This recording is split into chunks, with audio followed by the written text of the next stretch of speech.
Hai Augers, welcome home. Dan khususnya buat teman-teman semua juga yang baru pertama kali join di ibadah online ini. Welcome home ya. Gimana teman-teman dengan awal tahun ini? Udah pada buat resolusi belum? Atau belum sama sekali? Tapi nggak apa-apa, karena ini masih awal tahun juga, tapi buruan ya bikin resolusinya. Dan buat teman-teman juga yang belum tergabung di dalam Connect Group, teman-teman belum terlambat kok. Jadi kalian langsung aja hubungi nomor yang tertera di layar kaca kalian semua. Karena kami masih sangat merindukan kehadiran teman-teman semua. Ditunggu ya. Dan kami juga mau menginformasikan bahwa persembahan misi dapat teman-teman lakukan dengan cara mentransfer ke nomor rekening atau scan QR Code yang tertera di layar gadget atau TV teman-teman semua. Oke, langsung aja kita mau beribadah, kita siapkan hati kita. Hari ini kita mau mendengarkan firman dengan tema Faith Comes by Hearing. Kita sama-sama satu dalam doa ya. Tuhan Yesus, terima kasih buat hari ini. Sebentar kami mau memuji dan menyembah Engkau, mau mendengarkan firman-Mu, biar kami menjadi pendengar firman-Mu yang nyata Bapa, dan hari makin hari kami semakin peka di dalam Engkau. Thank you Tuhan, kami menyerahkan ibadah hari ini ke dalam tangan-Mu, di dalam nama Yesus yang siap untuk mendengarkan firman Tuhan, katakan amin. God bless you all.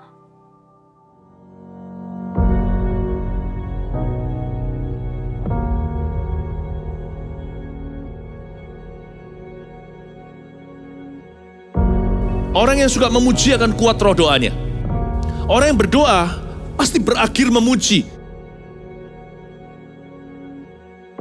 Karena Allah bertata di atas pujian. Siapa memuji, Allah mengatasi hidupnya.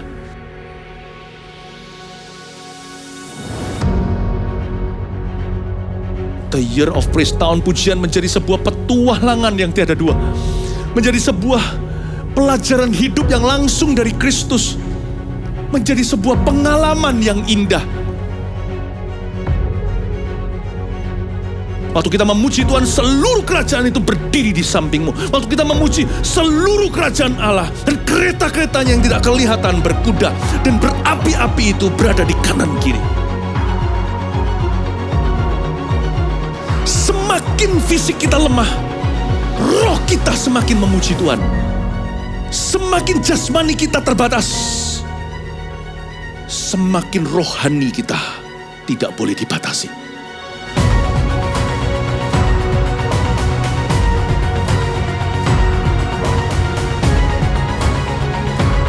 Welcome to the Year of Praise and Provision.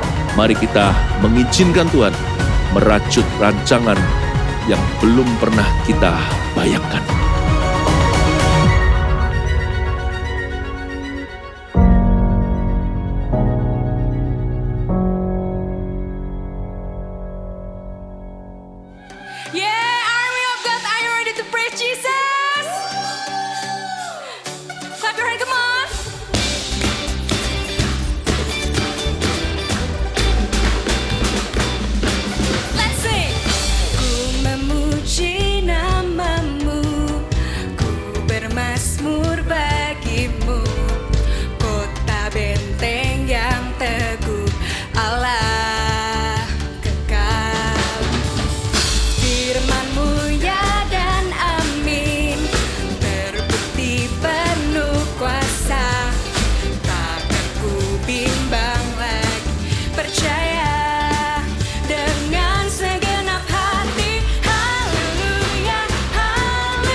menari memuji kebesaran-Mu.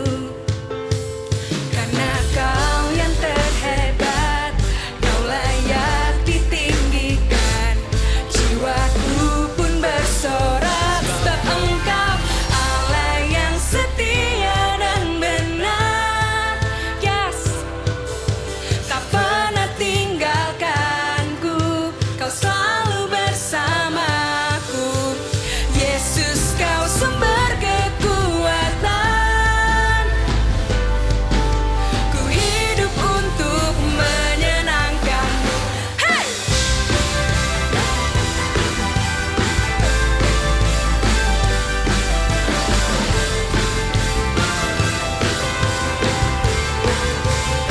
Katakan aku kan bersuka karena kasih-Mu.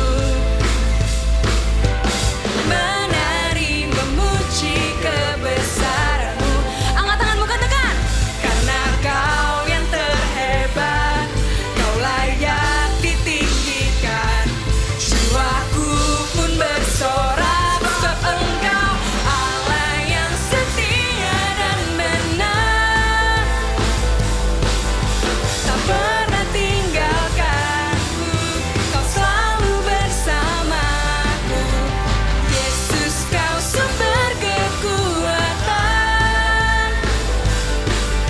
Ku hidup untuk menyenangkan-Mu.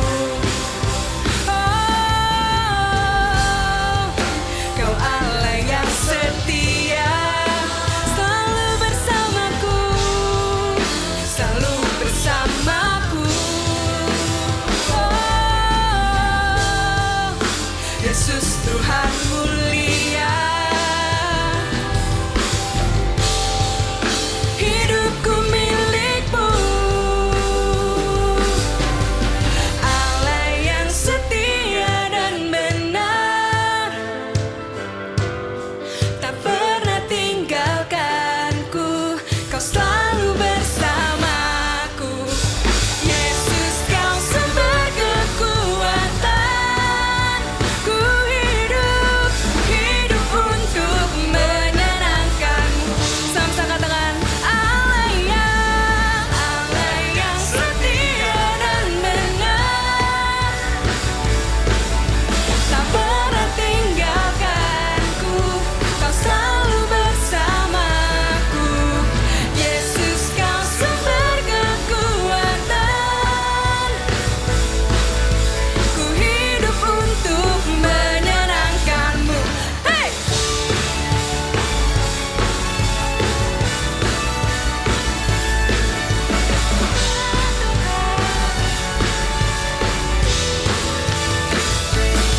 Tepuk tangan bagi Tuhan kita, come on!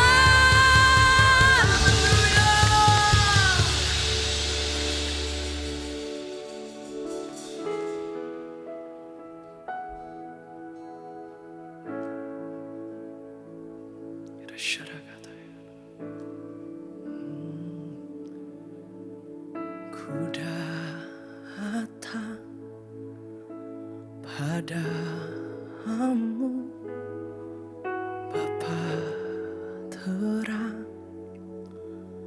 apa adanya, tiada yang ku sembunyikan.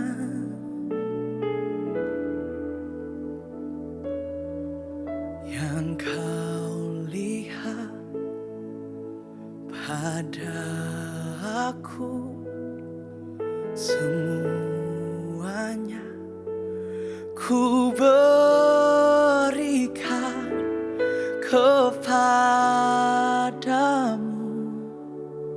Apa adanya, hatiku milik-Mu.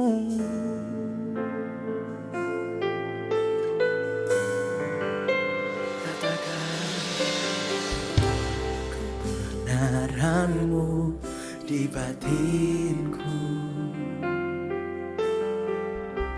ku simpan perkataan-Mu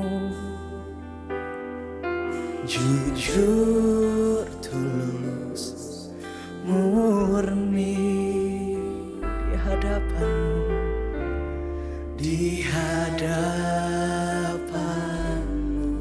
Katakan tak ada selubung, tak ada selubung kau dapati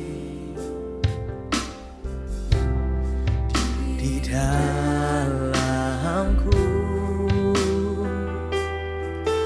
dan hatiku terbuka untuk kau selidiki Tuhan, untuk kau selidiki selalu.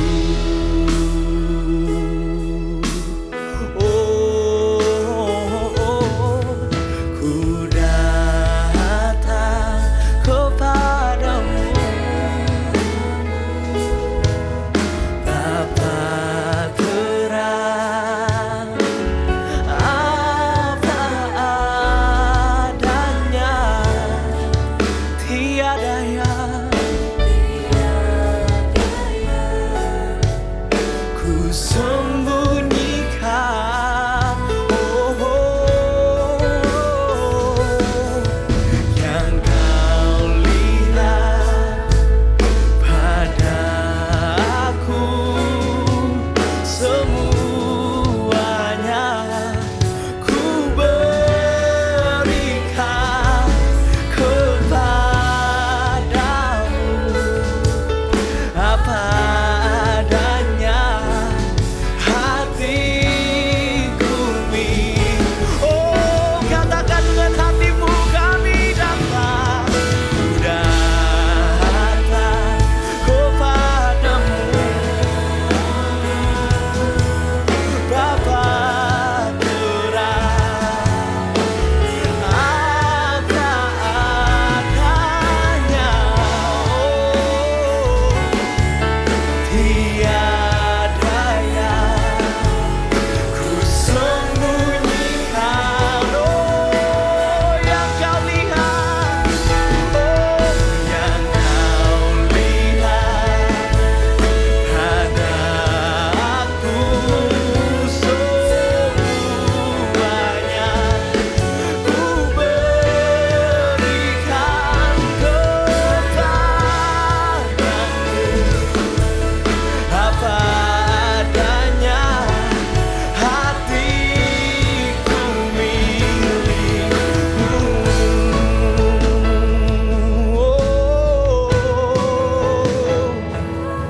Aku datang padamu, apa adanya. Katakan yang kau minta bukan sempurna, yang kau rindukan ku tanpa pura-pura. Ku tanggalkan pembelaanku, ku lepaskan semua, setiap topengku.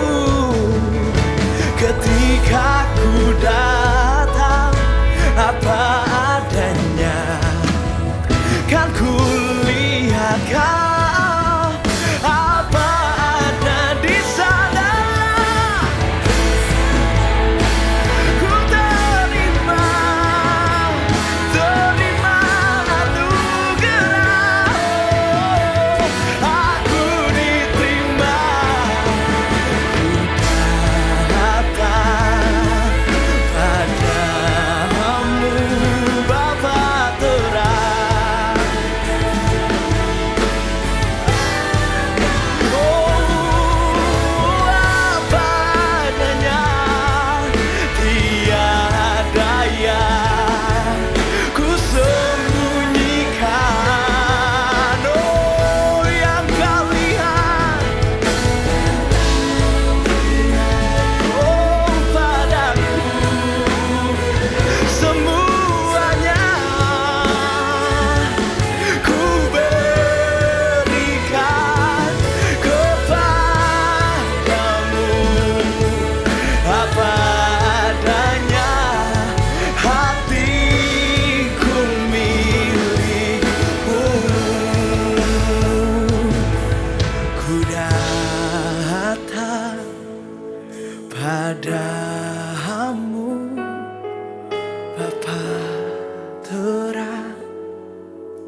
Tiada yang ku sembunyikan,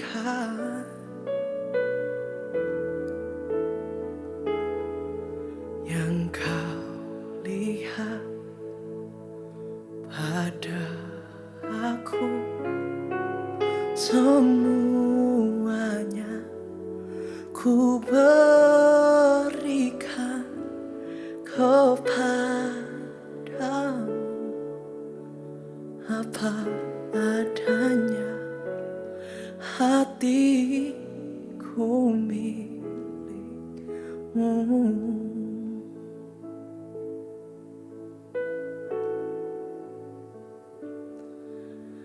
Ubah hatiku seperti hatimu, kudus berkenan bagimu. Bagaikan emas yang murni bentuk hatiku selalu. Oh, biar ku menjadi ciptaan baru, bebas dari semua yang jahat, serupa dengan gambarmu. Sucikan ku, kuduskan hatiku, ubah hatiku seperti hatimu, kudus berkenan bagimu.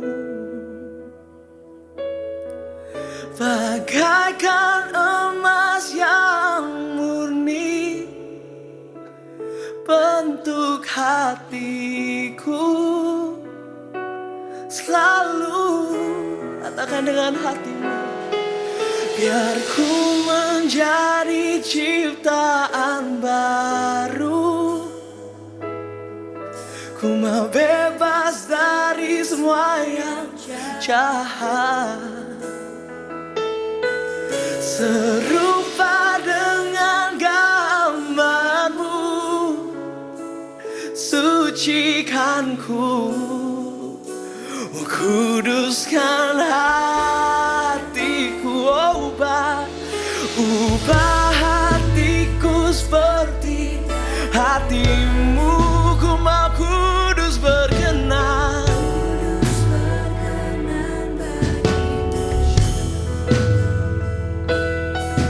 bagaikan emas yang murni bentuk hatiku selalu.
hati setiap kami ya Tuhan. Bagaikan emas yang murni. Selalu Tuhan bentuk hati setiap kami. Kami tahu hidup kami adalah proses sepanjang kami hidup ini Tuhan. Kami mau mengenal-Mu. Kami mau mencintai-Mu.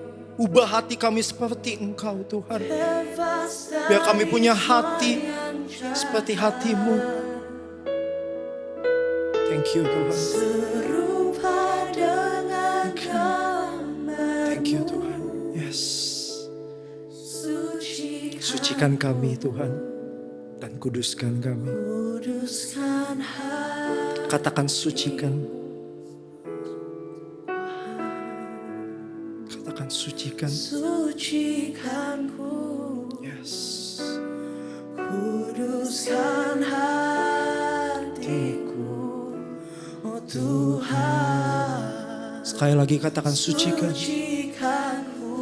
Yes. Kuduskan hatiku. Sucikan dan kuduskan kami ya Tuhan. Pimpin kami Tuhan. Biarkan kami mendengar firman-Mu Tuhan. Biar setiap firman yang dibagikan jatuh di tanah yang baik. Ajari kami Tuhan. Hari ini kami mau mengenal Engkau lebih. Kami mau mengalami Engkau lebih Tuhan.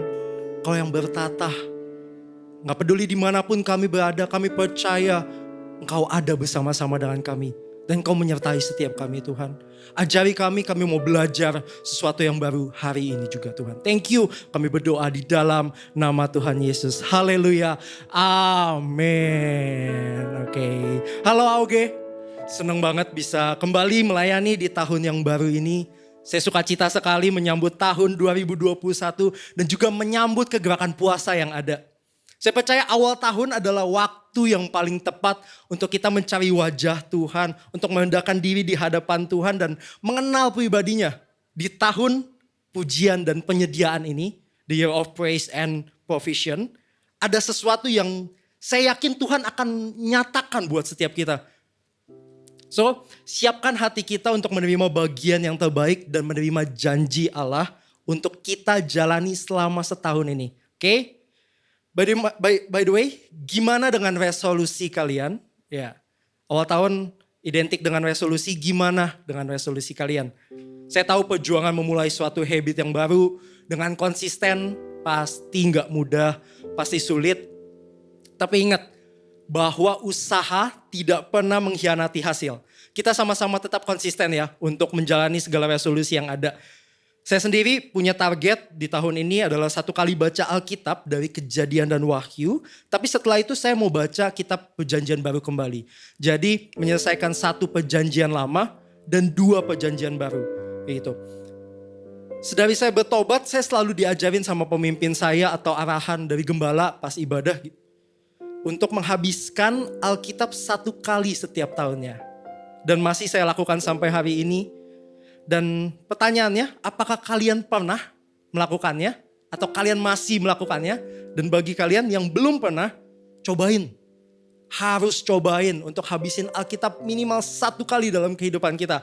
Itu minimal banget ya. Saya percaya pasti bisa kok. Saya ada cari di Google, buat habisin Alkitab tuh butuh berapa pasal sih? Untuk habisin Alkitab tuh butuh kita baca berapa banyak. Saya cari dan ternyata nemu bahwa dalam waktu 1 tahun, kalau kalian mau habisin 1 Alkitab, kalian harus baca 4-5 pasal setiap hari. Nah, dan bagi kalian yang baru baca Alkitab, ingat untuk dimulainya dari perjanjian baru, bukan perjanjian lama. Dimulai dari kisah Yesus terlebih dahulu. Ini bukan satu aturan yang baku sih. Ini bukan satu aturan, oh ya harus perjanjian baru dulu. Nggak boleh perjanjian lama, enggak. Tapi ketika kita baca dari perjanjian baru itu akan mempermudah kita untuk mengerti. Itu akan membantu kita untuk mengenal. Karena Yesus adalah penggenapan janji Allah di Alkitab. Karena isinya perjanjian baru yaitu dibuka dengan kitab Injil Matius. Jadi dari Matius sampai Yohanes menceritakan dari lahirnya Yesus sampai kematiannya sampai Yesus naik ke sorga. Itu. Dan mulailah dari perjanjian baru. Ingat karena Yesus adalah penggenapan janji Allah di Alkitab. By the way, kenapa dari tadi saya bahas mengenai resolusi baca Alkitab? Karena hari ini saya akan bahas lebih detail dan lebih banyak mengenai habit ini. Kalau di minggu lalu, Koniko sempat bahas tentang habit untuk bangun kehidupan doa. Nah, di minggu ini kita akan bangun kehidupan membaca Alkitab. Judul khotbah saya hari ini adalah Faith Comes by Hearing. Iman timbul dari pendengaran. Kita baca ayat firman Tuhannya dulu ya. Di Roma 10 ayat 17. By the way, sebelum saya bacain, boleh dong kalau teman-teman belum pegang Alkitab buku, khususnya buku, teman-teman bisa pause video ini sebentar dan ambil Alkitab buku teman-teman. Oke, hari ini kita khusus datang ibadah sama Tuhan. Kan biasa memang ada ayatnya sih di gadget atau layar TV kalian. Tapi kali ini boleh dong bawa Alkitab bukunya dan buka sama-sama saya. Ketika saya buka ayat, teman-teman juga buka ayat. Oke, kita buka ya sama-sama di Roma 10 ayatnya yang ke-17. Saya bacain ya. Roma 10 ayat ke-17. Jadi iman timbul dari pendengaran. Dan pendengaran oleh firman Kristus. Saya ulang. Jadi iman timbul dari pendengaran. Dan pendengaran oleh firman Kristus. Kalau kita bicara soal iman, kita buka dulu ya. Apa kata firman Tuhan mengenai definisi iman. Di Ibrani 11 ayat yang ke-1. Saya akan bacain buat teman-teman. Iman adalah dasar dari segala sesuatu yang kita harapkan dan bukti dari segala sesuatu yang tidak kita lihat. Jadi kalau teman-teman baca di Ibrani 11, di ayat-ayat yang selanjutnya kalian akan baca seperti Hall of Fame gitu ya. Seperti orang-orang yang ada orang-orang yang beriman kepada Tuhan yang dicatat di Alkitab di masa hidup mereka. Kalian akan melihat bahwa segala sesuatu yang terjadi atas kehidupan mereka itu dimulai dari yang namanya iman. Katakan bersama saya iman. Saya akan bacakan beberapa. Di ayat-ayat Ibrani 11 yang selanjutnya, saya bacakan beberapa ya. Karena iman Henok terangkat, karena iman Abraham taat, karena iman Nuh mempersiapkan bahtera, karena iman Ishak memberikan berkat kepada Yakub dan Esau, karena iman maka Musa meninggalkan Mesir dan membawa bangsa Israel menuju tanah perjanjian, dan lain-lainnya sampai berganti pasal. Ternyata semua keputusan sulit yang gak mudah, yang menantang mereka sampai akhirnya mereka taat dan menerima berkat Tuhan dimulai dari iman mereka kepada Tuhan. Saya ulang ya, ternyata semua keputusan sulit mereka yang mereka ambil, yang gak mudah, yang menantang mereka sampai akhirnya mereka taat dan menerima janji Tuhan atau berkat Tuhan dimulai dari iman mereka kepada Tuhan. Tokoh-tokoh Alkitab ini beriman pada apa yang akan Tuhan lakukan, yang akan Tuhan lakukan dalam hidup mereka. Tapi tahu gak kenapa mereka bisa beriman padahal mereka belum melihat janji Tuhan digenapi? Kenapa mereka bisa sebegitu percayanya padahal kayaknya gak ada sesuatu, gak ada dasar untuk dipercaya gitu. Kenapa Abraham yang dulunya Abraham bisa percaya kalau dia tuh akan jadi bapak segala bangsa sedangkan dia belum punya anak? Kenapa Nuh bersusah payah membuat bahtera dan percaya akan ada air bah padahal gak ada hujan? Dan kenapa Musa percaya kepada jalan yang diberikan Tuhan padahal di situ ujungnya adalah laut dan bukan daratan. Sehingga mereka tuh gak bisa nyebrang. Pas lagi dikejar sama bangsa Mesir, ujungnya diarahin kemana? Ke arah laut. Lah lewat mana? Kayak gitu Musa gak tahu. Itu. Kenapa? Jawabannya sederhana. Jawabannya adalah karena mereka mendengar Tuhan. Kalau kita bedah cerita mereka, Abraham gak punya anak. Tapi dibilang bapak segala bangsa, dipanggil untuk jadi bapak segala bangsa. Nuh harus buat bahtera, padahal gak ada hujan sama sekali. Musa harus bawa bangsa Israel ke jalan yang seolah buntu, karena itu lautan. Mereka semua berhadapan dengan satu hal, tapi apa yang membuat mereka terus berlanjut? Apa yang membuat mereka terus melangkah? Apa yang membuat mereka terus taat? Karena mereka beriman. Dari mana asal iman mereka? Dari mendengarkan kata Tuhan. Jadi kalau saya urutkan penggenapan janji Allah, simpelnya adalah dari mendengarkan firman Tuhan, beriman pada apa kata Tuhan, menaati apa kata Tuhan, dan beroleh janji Allah. Saya ulang, urutan mereka sampai kepada penggenapan janji Allah, dimulainya dari mana? Dari mendengarkan firman Tuhan, kemudian mereka beriman sama apa kata Tuhan. Ketika mereka beriman, mereka taat sama apa kata Tuhan. Dan setelah mereka taat, mereka menerima janji Tuhan. Iman timbul dari pendengaran dan pendengaran oleh firman Kristus. Semua janji Allah yang digenapi terjadi ternyata dimulai dari mendengarkan apa kata Tuhan. Engkau mau janji Tuhan digenapi atas hidupmu? Kau mau janji Tuhan dinyatakan? Kau mau menggenapi janji-janji Allah yang ada? Semua dimulai dari mendengarkan firman Tuhan.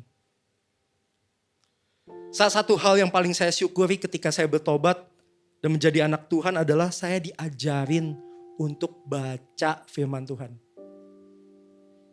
Saya bukan tipe yang suka baca, teman-teman. Apalagi dulu pas pelajaran agama di sekolah, itu ngebosenin buat saya.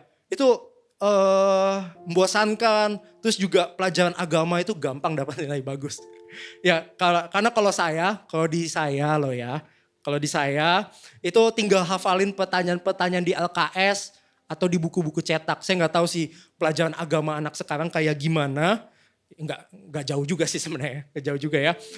Saya tinggal hafalin pertanyaan-pertanyaan di LKS dan itu pasti jadi soal di UTS atau jadi soal di UAS. Itu pasti keluar. Jadi saya kira-kira aja pertanyaan ini kira-kira jawabannya C, udahlah. Kayak gitu. Karena ini modelnya sama kayak gitu. Dan itu ngebosenin pelajaran agama buat saya. Tapi ada satu waktu saya pernah dengar satu khotbah, pernah dengar satu sharing dan buat saya itu mengubah sudut pandang saya. Ada satu pengkhotbah dan dia keluarin statement ini. Alkitab adalah surat cinta Tuhan untuk kita. Statement ini yang saya terus ingat. Dari sana, sudut pandang saya itu berubah. Sudut pandang saya benar-benar berubah. Saya jadi mau tahu apa yang dikatakan Tuhan buat saya. Saya mau tahu apa yang Tuhan bilang tentang saya. Apa yang mau Tuhan sampaikan ke saya. Saya baca seolah-olah Tuhan kayak ngomong sendiri gitu ke saya. Tuhan kayak ngomong secara spesifik buat saya, walaupun saya tahu sebenarnya konteksnya beda. Sebenarnya ada yang untuk bangsa Israel, ada yang untuk imamnya, ada yang lewat nabinya kepada siapa, kayak gitu. Beda-beda konteksnya, tapi seolah-olah pesan Tuhan, bacaan Alkitab, itu rasanya tertuju buat saya, kayak gitu. Ada perasaan yang buat saya ketika baca Alkitab itu perasaan memiliki dan dimiliki. Dan saya yakin ini yang mendasari saya untuk mau baca Alkitab. Katakan perasaan memiliki dan dimiliki. Hubungan saya sama Tuhan jadi berbeda ketika saya punya perasaan ini. Perasaan memiliki dan dimiliki ini. Perasaan bahwa saya memiliki Tuhan yang kisahnya tertulis di kisah-kisah di Alkitab ini. Dan dimiliki oleh Tuhan seperti seolah-olah saya ini bangsa pilihan Tuhan. Jadi ketika Tuhan ngomong buat bangsa Israel, hai umatku, serasa Tuhan tuh kayak ngomong sama saya langsung. Tuhan tuh kayak berbicara ngomong sama saya. Satu buku yang saya pasti habiskan setiap tahun. Dari sejak saya bertobat sampai hari ini, selalu satu buku ini yang menemani saya. Alkitab namanya. Saya ingat betul ketika dalam masa-masa susah saya, dalam masa hidup yang gak mudah, ada firman-firman Tuhan yang kuatin hidup saya banget. Ada ayat-ayat yang spesifik bicara sama kondisi saya. Ketika saya takut, ketika saya khawatir, seakan-akan Tuhan langsung ngomong sama saya. Ketika saya capek, ketika saya lelah, saya ingat Matius 11 ayat 28. Marilah kepadaku semua yang letih lesu dan beban berat. Aku akan memberikan kelegaan padamu. Ketika saya khawatir, Tuhan bilang di Filipi 4 ayat 6 sampai 7. Janganlah hendaknya kamu khawatir, tapi nyatakanlah itu dengan doa dan pemohonan dalam bentuk ucapan syukur. Damai sejahtera yang melampaui segala akal akan memelihara saya. Ketika saya merasa kecil, saya ingat Filipi 4 ayat 13. Aku dapat melakukan segala perkara di dalam Dia yang memberikan kekuatan kepadaku. I can do all things to Christ who strengthened me. Ketika saya merasa nggak ada arah, saya ingat Mazmur 23, Tuhan adalah gembalaku. Tuhan adalah gembalaku. Saya ingat tujuan saya dengan saya melakukan segala sesuatu dengan mata yang tertuju pada gembala saya. Gembala yang agung, Tuhan Yesus. Dan ayat hafalan lainnya. Firman Tuhan ubah hidup saya. Dan saya yakin dengan iman saya, kalau firman Tuhan yang sama bisa mengubah hidup setiap kita. Amin. Firman Tuhan yang sama yang bisa mengubah hidup orang-orang yang kalian baca di Alkitab, yang sama itu juga bisa mengubah hidup setiap kita. Saya akan share tips bagaimana membangun kehidupan membaca Alkitab. By the way, ini bukan hal yang kaku. Ini bukan hal yang harus begini, saklek gitu ya, terlalu kaku. Enggak, fleksibel karena bisa menyesuaikan dengan teman-teman. Saya bikin singkat aja, bikin 3 poin doang. Yang pertama, tips dari saya, make a plan. Buatlah sebuah perencanaan sebelum engkau memulai. Kali ini pikirkan dengan detail bagaimana engkau mau membangun kehidupan baca Alkitabmu. Kamu bisa tentuin kapan, bisa tentuin di mana, dan suasana yang mau seperti apa. Yang kamu mau seperti apa. Saya sendiri punya kebiasaan untuk baca Alkitab di pagi hari. Buat saya, ini tuh kayak setem gitar. Kita setem dulu, baru kita mainin gitarnya. Bukan kita main dulu, baru kita setem gitarnya. Sama, saya baca Alkitab di pagi-pagi, saya baca dulu supaya saya bisa hidupin apa yang Alkitab ajarkan di pagi itu di kehidupan saya sampai nanti malam. Di mana saya baca Alkitab? Di kamar saya. Dan dulu kalau misalnya dulu saya nggak punya kamar sendiri gitu ya, atau teman-teman misalnya masih tinggal sama ini nggak enak, kayaknya kalau pengennya tempat yang privacy. Kau bisa pakai ruangan manapun atau dimanapun bisa kita pakai untuk baca Alkitab. Saya pernah dalam kondisi saya nggak punya kamar waktu itu, ruang tamu juga ada orang, pokoknya nggak ada tempat yang privacy. Saya pakai WC. Saya pakai WC, duduk di WC, duduk kayak gitu, tutup, saya baca Alkitab di sana. Kayak gitu. Dan juga kalau misalnya ruang tamu nggak ada orang, saya ambil waktu. Ambil tempat-tempat pribadi, ambil tempat-tempat yang saya tuh nggak mau diganggu, nggak mau ada orang lain. Saya cuma mau saya dengan Tuhan. Ketika saya baca Alkitab, saya cuma mau antara saya dengan Tuhan. Ketika saya baca ini, seakan-akan Tuhan ngomong buat saya. Seakan ini cuma antara saya dengan Tuhan. Gak boleh ada orang yang lain. Ya. Untuk suasana seperti apa, saya menyesuaikan mood sih. Saya menyesuaikan jika pengen pakai lagu, saya kadang setel instrumen yang ada di YouTube. Dan jika rasanya gak fokus, kadang kalau misalnya dengar instrumen lagu-lagu gitu yang sebenarnya kita bisa nyanyiin, saya kadang gak fokus malah jadi ikutan nyanyi. Saya jadinya, udah matiin aja, saya dalam kondisi sunyi, gak ada suara. Tapi itu malah membuat saya fokus dengan Alkitab. Saya malah jadi lebih detail bacanya, saya jadi lebih bisa fokus dengan Alkitab saya pribadi. Beda orang, beda cara. Ini bukan satu aturan yang saklek, bukan satu aturan yang kaku.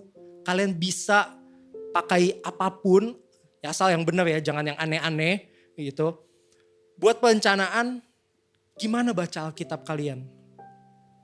Dengan posisi seperti apa? Kalau saya harus duduk tegak bacanya. Saya nggak bisa tuh tiduran atau apa. Yang nggak tahu mungkin teman-teman berdiri kayak lebih fokus karena pagi-pagi ngantuk. Ya terserah kalian. Oke? Buatlah perencanaan sehari juga, engkau mau baca berapa pasal. Kalau saya pribadi, saya terbiasa baca 5 pasal setiap hari. Setiap orang gak sama, kamu boleh kok mulai dari 1 pasal. Cuman jangan 1 perikop atau 1 ayat. Itu 5 menit kelar dan Alkitab gak bakal habis-habis. Gak bakal kalian bisa selesai Alkitab dalam 1 tahun kalau cuma baca 1 pasal. Mazmur 119 aja ada 176. Masa kita habisin 176 hari buat baca 1 pasal Mazmur 119. Gitu ya. Nah, gunakan pasal sebagai batu loncatan. Jangan perikop, jangan ayat. Kenapa? Akan lebih mudah, akan lebih terbiasa. Jadi dari 1 pasal akan lanjut 2 atau 3. Dan by the way, ini bukan lomba banyak-banyakan. Ini bukan lomba, kita harus baca oke dari satu pasal, 2, 3 lanjut terus 6, 10 dan lain sebagainya. Enggak. Saya sendiri 5 pasal, kenapa? Karena otak saya ini terbatas, saya nggak bisa. Kalau baca lebih, saya akan lebih susah untuk ngolah apa yang saya baca. Kalau saya baca lebih dari itu, otak saya kayak udah panas gitu. Karena udah dapetin apa yang dari ayat-ayat sebelumnya. Saya jadi kalau baca lebih, ya ada waktu-waktu di mana saya bisa sih baca lebih. Tapi enggak. Saya taruh standar minimal saya 5 pasal. Kadang kalau lebih ya otak mumet jadinya. Jadi saya taruh standar saya 5 pasal. Nah jadi ingat ya untuk membuat perencanaan dalam membaca Alkitab. Oke? Make a plan. Buatlah kapannya, dimananya. Ini seperti membuat satu perjanjian ketemu sama orang lah. Kayak make an appointment gitu sama Tuhan. Seakan-akan kita tuh membuat janji ketemuan sama Tuhan. Tuhan, aku mau ketemu engkau di mana, jam berapa. Dan kita yang setel sendiri.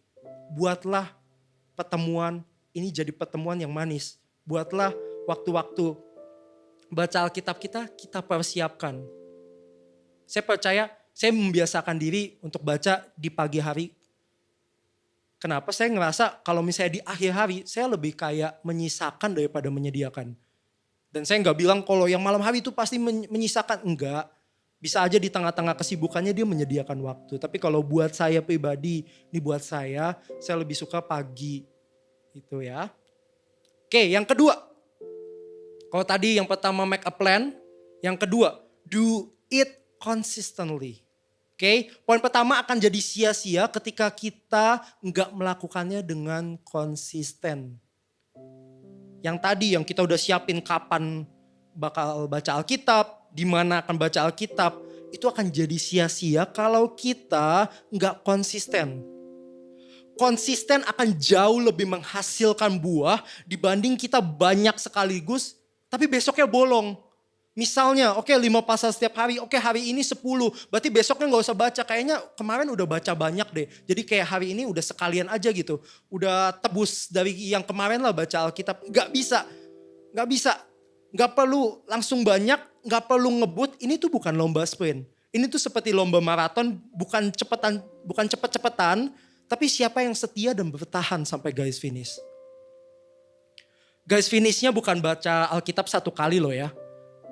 Guys finishnya adalah ketika kita meninggalkan dunia ini dan hidup bersama Sang Firman. Itulah momen dimana kita berhenti baca Alkitab. Jadi kita gak boleh selama kita hidup di dunia ini, kita gak boleh berhenti baca Alkitab. Oke, yang kedua tadi lakukan secara konsisten. Yang ketiga, make some notes. Jadi kalau tadi yang pertama make a plan, MDM lah ya. Make a plan, do it consistently. Yang ketiga, make some notes. Buatlah sebuah catatan di Alkitabmu. Itu akan lebih menghidupi dan membantu kamu untuk bertumbuh di dalam Tuhan. Saya sendiri punya pouch bag yang isinya tuh 4 stabilo warna dan 3 pen. Warna merah, warna hitam, warna biru. Tadinya mau saya bawa, mau saya unboxing, cuma gak jadi. Kayaknya ribet gitu ya bawa-bawa. Jadi gak usah. Gunanya buat apa? Untuk nulis janji Tuhan ketika kita baca Alkitab. Saya pakai yang stabilo itu, saya bawa 3 pen itu. Saya ini tipe yang suka lupa kalau saya gak catet. Saya ini pelupaan orangnya. Jadi saya rasa kalau misalnya saya baca Alkitab, saya rasanya pengen tulis apa yang saya dapat. Kalau enggak saya akan lupa belajar apa dan dapat apa dari saat teduh yang saya baca hari itu. Rutinlah lakukan hal ini, gak harus kaku. Kalian bisa tulis-tulis dan gambar macam-macam quotes di Alkitab kalian bisa warnain. Itu akan memudahkan kalian untuk mengingat dan menemukan bagian-bagian yang kalian mau. Untuk misalnya kalian mau bagikan, kalian akan ingat warna yang ini untuk apa. Kalian akan ingat posisinya tuh di mana, di sebelah mana yang warna ini. Itu akan mempermudah kalian. Dan ingat tujuan kita membaca, tujuan kita baca firman Tuhan, baca Alkitab bukan untuk menjadi tahu, tapi untuk menjadi pelaku. Menjadi tahu gak membuat kita menjadi serupa dengan Tuhan. Menjadi tahu tentang Alkitab, tahu pengetahuan Alkitab, gak membuat kita menjadi serupa dengan Tuhan. Menjadi pelaku firman lah yang membuat kita menjadi serupa dengan Tuhan. Ya. Oke. Setelah kita ngerti kenapa baca Alkitab itu penting dan dapat tips ya. Saya akan bahas 3 manfaat dari firman Tuhan yang sebenarnya gak cuma 3 sih. Jauh lebih banyak lah. Kita akan belajar dari Mazmur 119. Saya gak tahu pastinya apakah pengarang pasal 119 dari Mazmur 119 ini Raja Daud atau bukan. Ya, saya ada cari di Google, banyak yang bilang kalau ini penulisnya adalah Raja Daud. Penulisnya adalah ya Daud ini.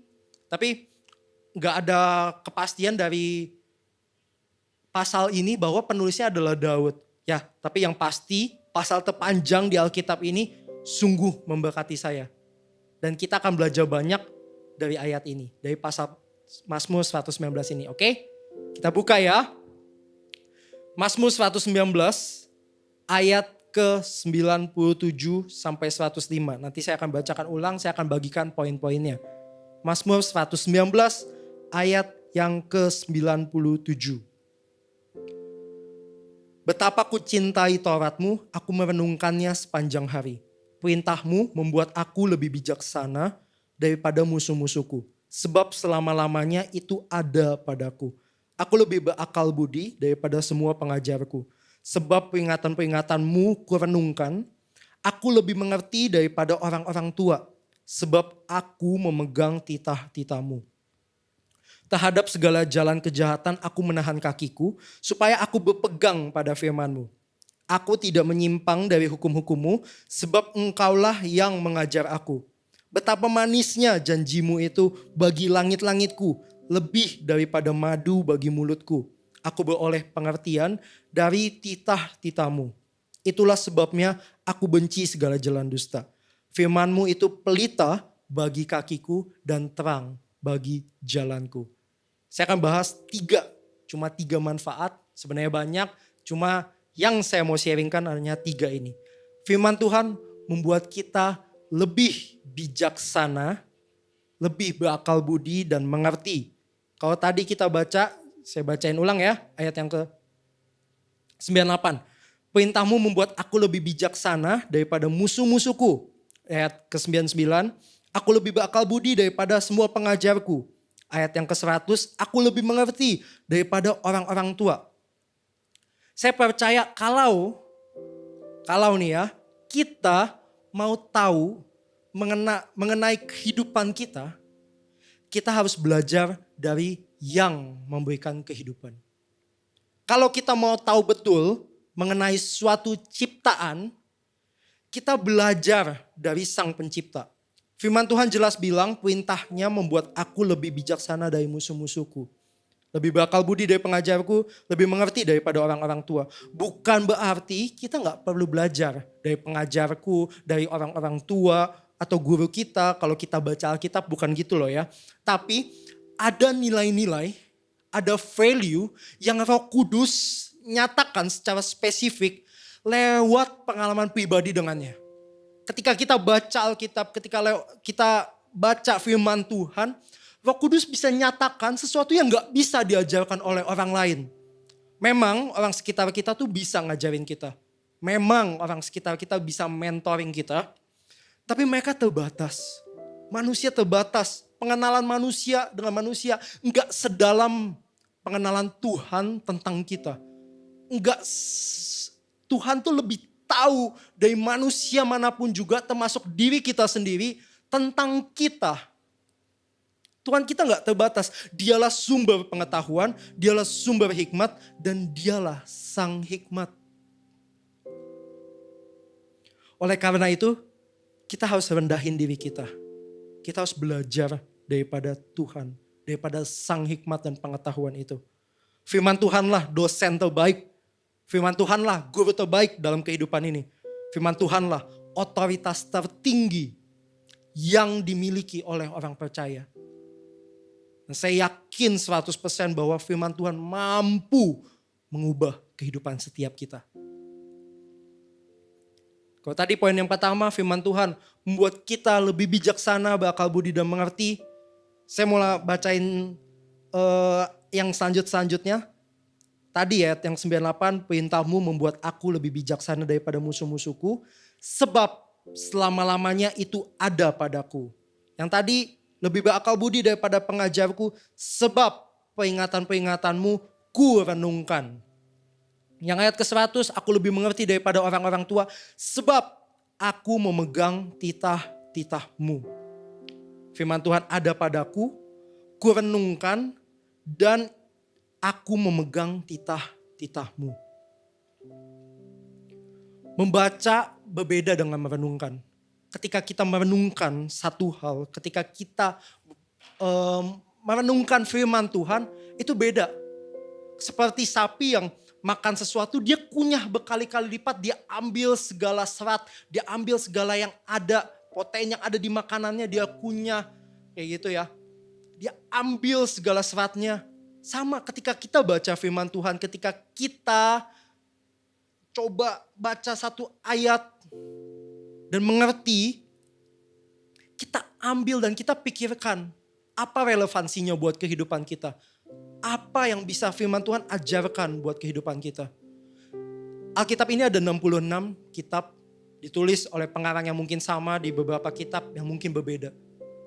Tapi pernah kepikiran gak dari 66 kitab ini cuma menulis tentang satu hal. Tentang Yesus, tentang Tuhan, tentang juru selamat. Padahal mereka orang yang berbeda, mereka hidup di zaman yang berbeda. Tahu gak kenapa? Karena mereka punya Roh Kudus yang sama. Alkitab ini diwahyukan buat setiap orang yang menulisnya, bahas tentang satu pribadi yang namanya Yesus. Tujuan kita baca Alkitab adalah menjadi serupa dengan Tuhan. Tujuan kita baca Alkitab untuk jadi mengenal siapa Tuhan. Oke? Yang tadi poin pertama, firman Tuhan membuat kita lebih bijaksana, berakal budi dan mengerti. Ketika kita kenal Tuhan, ketika kita mengenal Sang Hikmat, kita akan jadi orang yang berhikmat. Ketika kita kenal Sang yang punya pengetahuan itu, kita akan jadi beroleh pengetahuan. Tadi poin yang pertama, sekarang poin yang kedua. Firman Tuhan membuat kita menjauhi yang jahat. Mazmur 119 ayat 101 sampai 104. Kita baca ya. Terhadap segala jalan kejahatan aku menahan kakiku, supaya aku berpegang pada firman-Mu. Aku tidak menyimpang dari hukum-hukum-Mu, sebab Engkaulah yang mengajar aku. Betapa manisnya janji-Mu itu bagi langit-langitku, lebih daripada madu bagi mulutku. Aku beroleh pengertian dari titah-titah-Mu, itulah sebabnya aku benci segala jalan dusta. Saya akan bacakan satu ayat lagi di Mazmur 119, itu ayat yang ke-9. Dikatakan seperti ini, dengan apakah seorang muda mempertahankan kelakuannya bersih, dengan menjaganya sesuai dengan firman-Mu. Saya tahu manusia gak ada yang kebal sama dosa, saya tahu. Tapi oleh sebab itu, karena manusia gak ada yang kebal sama dosa, kita sama-sama pegang firman Tuhan. Justru ketika kita hidup dikuasai firman, dosa jadi gak menarik. Dosa dan firman Tuhan itu bertentangan. Kalau engkau mau hidup bersih, kau harus jaga sesuai dengan firman Tuhan. Kita sama-sama belajar ya. Nah, yang tadi poin kedua, poin yang ketiga, poin yang terakhir. Firman Tuhan menuntun kita. Mazmur 119 ayat 105. Firman-Mu itu pelita bagi kakiku dan terang bagi jalanku. Karena firman Tuhanlah yang akan memberikanmu arah. Memberikanmu apa yang harus kamu lakukan. Respon seperti apa yang harus kau berikan. Mungkin memang Alkitab gak tertulis secara jelas tiap kasus dalam kehidupan kita. Ketika papa mama kita berantem, kita harus respon seperti apa. Mungkin memang gak ada tertulis, kamu harus berespon seperti ini, enggak. Tapi dari segala kisah yang ada di Alkitab, dari segala pengajaran yang di Alkitab, engkau bisa mengenal respon seperti apa yang harus engkau berikan. Respon seperti apa yang harus kau lakukan. Ketaatan seperti apa. Hati seperti apa yang menyukakan hati Tuhan. Sikap seperti apa yang menyenangkan hati Tuhan. Oleh firman Tuhan, itu seperti pelita yang menerangi kemana langkah kita pergi. Itulah firman Tuhan. Karena tujuan kita baca Alkitab adalah untuk melakukan kehendak Tuhan. Itulah panggilan kita. Itulah panggilan kita sebagai anak-anak Tuhan dan orang-orang percaya. Mari kita penuhi. Mari kita dipenuhi oleh firman dan mengizinkan firman Tuhan untuk menuntun kita kepada panggilan Allah yang mulia. Iman timbul dari pendengaran. Pendengaran akan firman Tuhan. Semua dimulai dari mendengarkan firman Tuhan. Ketika kita mendengarkan firman Tuhan, kita menjadi beriman. Ketika kita beriman, kita belajar untuk mentaatinya. Dan ketika kita mentaatinya, kita akan menerima janji Tuhan. Karena dari mendengarkan firman Tuhan, ada pola pikir yang diubah. Ketika kita baca Alkitab, seringkali kita baca bukan lebih prefer ke sudut pandang kita sendiri. No, kali ini ketika kita baca firman Tuhan akan ajarkan mana yang benar, mana yang salah. Ketika kita baca firman Tuhan akan ada pola pikir yang berubah. Yang tadinya jahat jadi pelaku kebenaran, yang tadinya kotor jadi bersih, yang tadinya salah menjadi benar. Firman Tuhan ubah cara pandang kita. Firman Tuhan ubah hidup kita. Maukah engkau mengizinkan firman Tuhan untuk masuk dalam hatimu dan mengubah sudut pandangmu? Engkau gak bisa hidup seperti Tuhan tapi melakukan cara hidup seperti yang kau mau sendiri. Gak bisa. Kalau engkau mau seperti Tuhan, engkau harus bertindak seperti Tuhan, berpikir seperti Tuhan. Dan caranya gimana?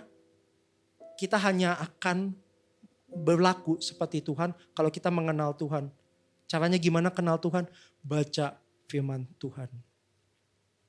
Ayat yang terakhir, Filipi 4 ayat ke-8. Semua yang mulia, jadi saudara-saudara semua yang mulia, semua yang benar, semua yang suci, semua yang adil, semua yang manis, semua yang disebut kebajikan dan patut dipuji.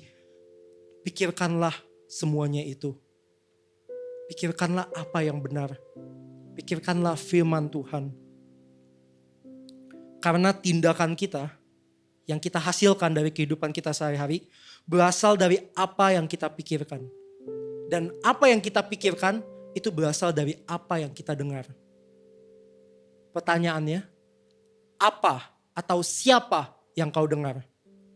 Firman Tuhan atau dagingmu sendiri?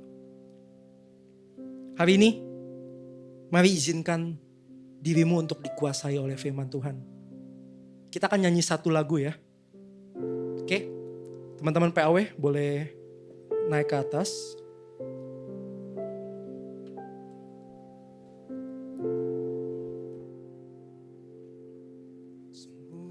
Semua yang benar, semua yang mulia, semua yang adil dan suci. Yes.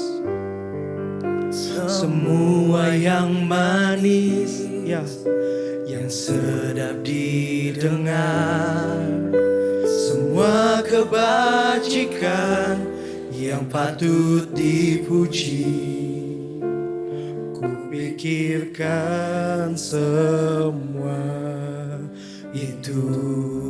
Katakan semua. Semua yang benar, semua yang mulia, semua yang adil dan suci. Semua yang manis, ya Tuhan, yang sedap didengar. Ini yang mau kami pikirkan. Semua kebajikan yang patut dipuji. Ini yang mau kami pikirkan ya Tuhan. Katakan semua yang benar. Yes. Semua yang mulia, semua yang adil dan suci. Semua yang manis, yang sedap didengar, semua kebajikan yang patut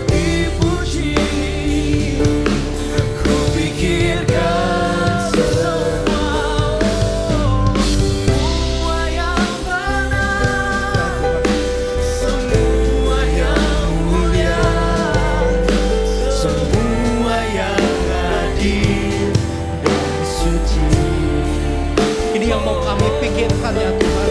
Semua yang manis, Semuanya, yang sedap didengar, ini semua yang kami mau pikirkan. kebajikan yang patut dipuji. Ku pikirkan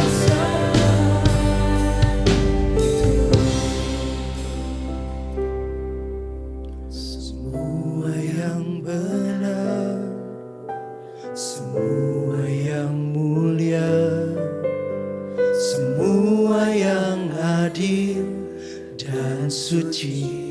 Ini yang kami mau pikirkan ya Tuhan. Kami mau izinkan Roh Kudus, kami mau izinkan firman Tuhan mengubah sudut pandang kami. Kami tahu ini semua firman Tuhan. Kau yang mulia, Kau yang benar, patut dipuji. Ini yang kami mau pikirkan.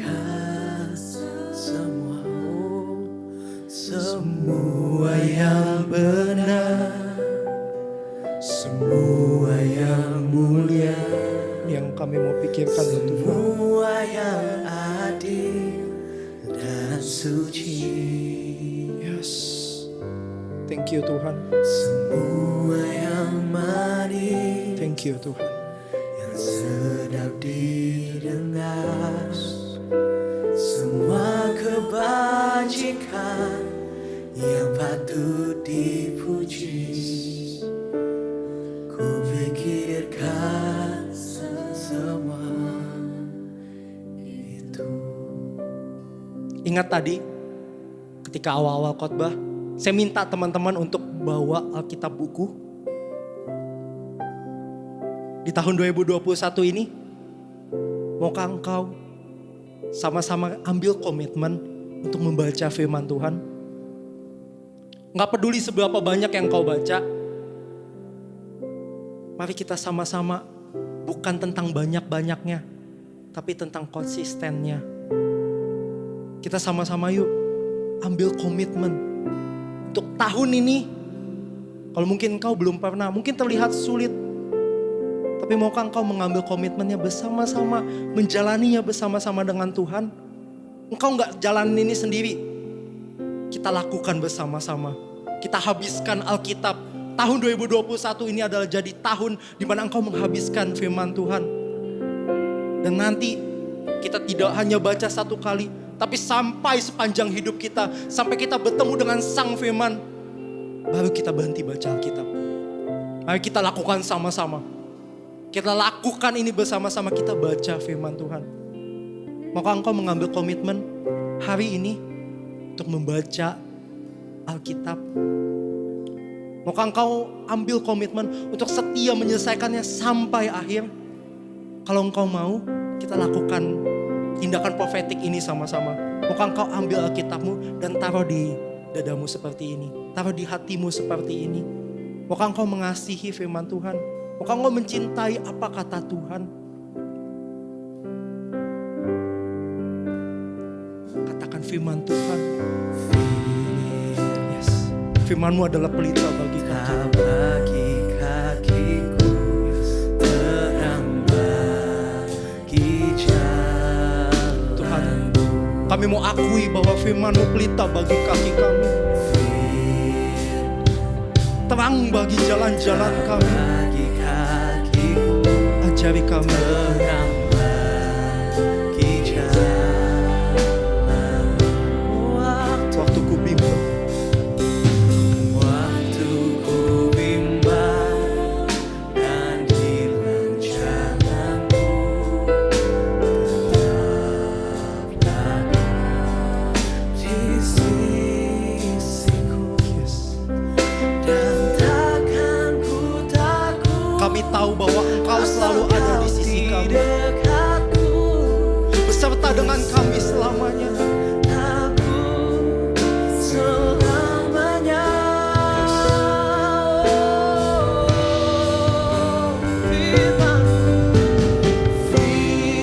Firman-Mu, pelita bagi kakiku, terang bagi jalanku. Firman-Mu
hamba berdoa buat orang-orang yang mengambil komitmen untuk membaca Alkitab, untuk mengasihi firman Tuhan. Aku berdoa Tuhan, Engkau yang perkuat komitmennya, Engkau yang teguhkan setiap komitmen yang mereka ambil. Tuhan, buat kami menjadi orang yang cinta firman Tuhan, buat kami jadi orang yang mengenal firman Tuhan dan jadi pelaku firman Tuhan.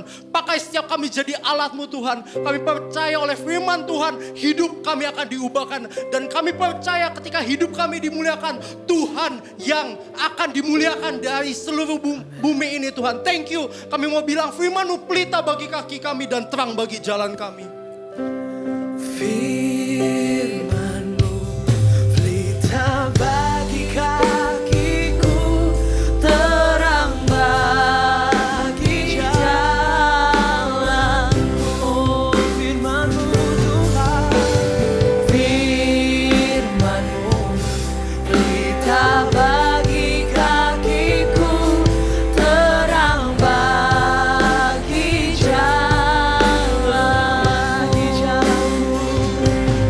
Terang bagi jalan, terang bagi jalanku.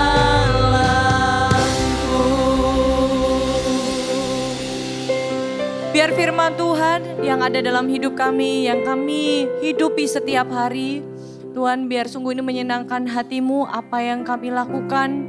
Biar sungguh menyenangkan Engkau ya Tuhan. Kami mau mengambil komitmen yang baru untuk kami hidup bersama dengan Engkau melalui pembacaan firman yang ada, yang berisi tentang janji Tuhan, yang berisi tentang peringatan Allah, yang membuat kami menjadi orang-orang yang serupa dengan Tuhan. Terima kasih ya Bapa, kami bersyukur biar firman Tuhan yang kami dengar hari ini menerangi setiap jalan-jalan kami, menerangi mata kami, menerangi hati kami, sehingga apa yang kami lakukan juga ya Tuhan, itu boleh menyenangkan hati Tuhan. Terima kasih ya Tuhan. Dan hari ini mari sama-sama angkat tangan-Mu dimanapun kau berada, dan terimalah berkat yang terbaik dari Allah Bapa, cinta kasih dari Yesus Kristus, dan persekutuan yang manis dengan Roh Kudus yang selalu menyertai-Mu hari ini, bahkan sampai Maranatha, bahkan sampai ketika Dia datang kedua kalinya menjemput setiap kita. Kita terus menjadi orang-orang yang hidup di dalam firman Tuhan, orang-orang yang melakukan firman Tuhan. Terima kasih ya Bapa, kami terima berkat yang terbaik ini di dalam nama Yesus. Kami berdoa mengucap syukur. Haleluya, amin.